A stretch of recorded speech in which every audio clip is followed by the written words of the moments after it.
आप सभी का मेरे इस यूट्यूब चैनल में वेलकम है। और आज हमारा जो टॉपिक है वो लॉज ऑफ रिफ्लेक्शन है। हम यहाँ पे 3 लॉज ऑफ रिफ्लेक्शन जो है वो डिस्कस करेंगे और ये सभी तरह के स्टूडेंट्स के लिए जो है वो बहुत बेनिफिशियल रहने वाला है, बिकॉज़ ये साइंस का बहुत बेसिक टॉपिक है और वन बाय वन करके हम सभी लॉज जो है वो डिस्कस करेंगे। तो चलो आइए करते हैं डिस्कस। तो सबसे पहले हम यही जानेंगे कि जो रे है वो इंसिडेंट करेगी किसी नॉन ल्यूमिनस ऑब्जेक्ट पे, तभी रिफ्लेक्शन जो है वो पॉसिबल है।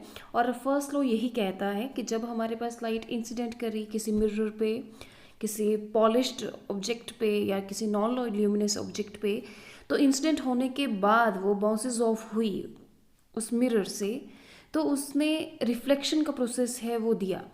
तो उस टाइम पे जो एंगल ऑफ रिफ्लेक्शन है और जो एंगल ऑफ इंसिडेंस है वो दोनों इक्वल होने चाहिए। और सेकेंड लॉ में हम ये पढ़ते हैं, ये समझते हैं कि जो रिफ्लेक्टेड रे है और जो इंसिडेंट रे है वो दोनों जो है नॉर्मल के ऑपोजिट साइड्स पे होनी चाहिए। हमने इस रिफ्लेक्शन के प्रोसेस में 3 टर्म्स यूज़ करी, incident ray, reflected ray and normal. जो थर्ड लॉ है वो इन तीनों की बात करता है। उसमें तीनों का कंसेप्ट आता है। उसमें ये बताया गया है कि इंसिडेंट रे, रिफ्लेक्टेड रे और जो नॉर्मल है वो सेम ही प्लेन पे होना चाहिए, उसका प्लेन डिफरेंट नहीं होना चाहिए। तो आइए डायग्राम की हेल्प से अभी आगे समझते हैं। तो आप देख सकते हैं ये डायग्राम आ गया है।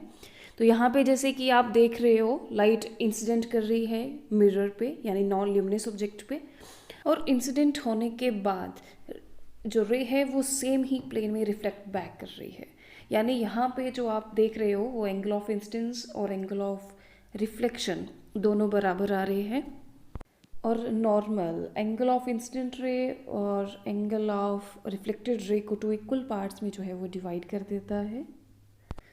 जो एंगल इंसिडेंट रे और नॉर्मल के बीच में बनेगा उसको एंगल ऑफ इंसिडेंस कहा जाएगा। और इसी तरीके से जो एंगल नॉर्मल और रिफ्लेक्टेड रे में बनेगा उसको एंगल ऑफ रिफ्लेक्शन कहा जाएगा। आगे हमने 2 टाइप्स डिस्कस करनी है रिफ्लेक्शन की।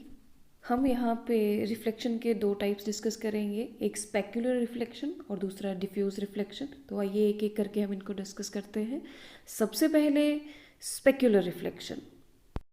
स्पेक्युलर रिफ्लेक्शन का अनदर नेम जो है वो रेगुलर रिफ्लेक्शन भी है। अगर रेगुलरली रिफ्लेक्शंस हो रही हैं तो वो स्पेक्युलर रिफ्लेक्शन के अंडर ही आएगी। तो आइए डायग्राम से समझते हैं तो ज़्यादा अच्छे से समझ आएगा। रेगुलर रिफ्लेक्शन जो है वो स्मूथ सरफेस पे ही हो सकती है। तो आप देख सकते हैं इंसिडेंट रेज जो आ रही हैं हमारे पास वो पैरेलल हैं आपस में, और रिफ्लेक्ट बैक होने के बाद भी उनका पैटर्न जो है वो सेम रह रहा है, यानी पैरेलल ही रह रही है। सेकेंड टाइप जो है हमारे पास वो डिफ्यूज रिफ्लेक्शन रहेगी, यानी इरेगुलर रिफ्लेक्शन। इस तरह की रिफ्लेक्शन जो है वो रफ सरफेसेस में ही हो सकती है।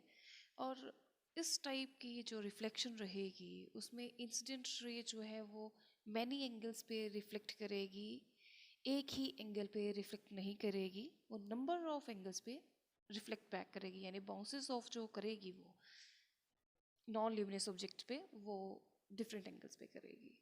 आप इस डायग्राम की हेल्प से बहुत अच्छे से समझ सकते हैं कि किस तरह से डिफ्यूज रिफ्लेक्शन होती है। और इंसिडेंट रे आप देख रहे हैं कि वो पैरेलल है, बट रिफ्लेक्शन होने के बाद उसका पैटर्न जो है वो चेंज हो गया, और जो एंगल था इंसिडेंट रे और रिफ्लेक्टेड रे का वो भी डिफरेंट चल रहा है। तो इस तरीके से ये जो रिफ्लेक्शन है वो लॉज ऑफ रिफ्लेक्शन को फॉलो नहीं करती। आज हमारे 2 मेजर टॉपिक थे, एक तो लॉज ऑफ रिफ्लेक्शन, दूसरा टाइप्स ऑफ रिफ्लेक्शन था। तो होपफुली आपको बहुत अच्छे से ये समझ आया होगा। अगर अभी तक आपने मेरा चैनल शेयर एंड सब्सक्राइब नहीं किया है तो प्लीज़ आप मेरा चैनल शेयर एंड सब्सक्राइब करिए। And thank you for watching. Thank you so much.